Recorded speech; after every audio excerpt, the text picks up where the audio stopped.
Hello guys, আজ আমরা বানাবো মাছের মাথা দিয়ে কচুরমুখির ডাল। সবার প্রথমে আমরা মুখিগুলোকে ধুয়ে নিচ্ছি। ধোয়া হয়ে গেছে। এখন আমরা এটাকে প্রেসার কুকারে একটা সিটি দিয়ে নিব।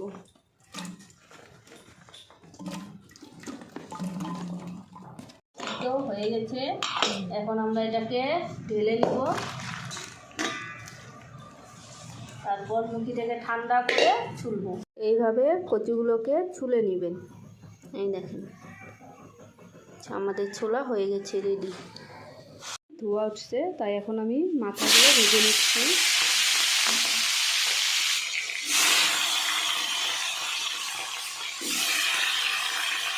ভাজা হয়ে গেছে, মাথাটাকে আমি নামিয়ে নিচ্ছি।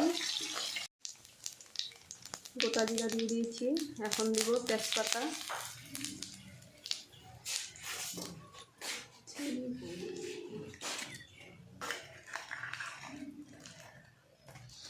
এখন দিয়ে দিব কচুগুলোকে।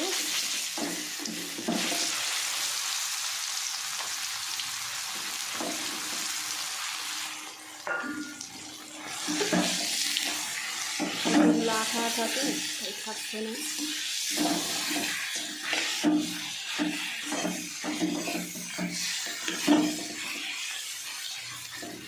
এখন দিয়ে দিব লবণ,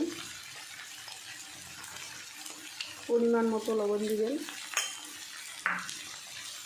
তারপর দিয়ে দিচ্ছি হলুদ গুঁড়ো। এবার এটাকে ভালোভাবে ভেজে নেব। কচুটা ভালো করে ভেজে নিয়েছি। ভালো করে না ভাজলে তো গলা চুলকাবে। তারপর আমরা দিয়ে দিলাম মশলা, শুকনো লঙ্কা, জিরা গুঁড়ো, আর কিছু দিইনি। এখন মশলাটাকে ভালোভাবে কষিয়ে নিব। আপনারাও ভালো করে কষিয়ে নেবেন, নাহলে কিন্তু গলা চুলকাবে, যেহেতু এটা কষি। কচুটাকে কষানো হয়ে গেছে। আমি এটাকে 10 থেকে 15 মিনিট কষিয়ে নিয়েছি ভালোভাবে। এখন দিয়ে দিব জল।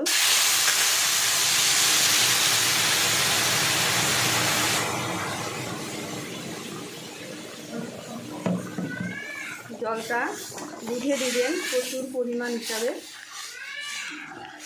প্রচুর পরিমাণ হয়ে গেছে। এখন আমি দিয়ে দিচ্ছি মাছের মাথাগুলো। দিয়ে আবারও 10-15 মিনিট এটাকে বয়েল করব। ভাজা জিরাটাকে এভাবে বেটে দিচ্ছি। আপনারাও একটু জিরে হালকা ভেজে বেটে দিবেন, তাহলে সেন্টটা ভালো আসে।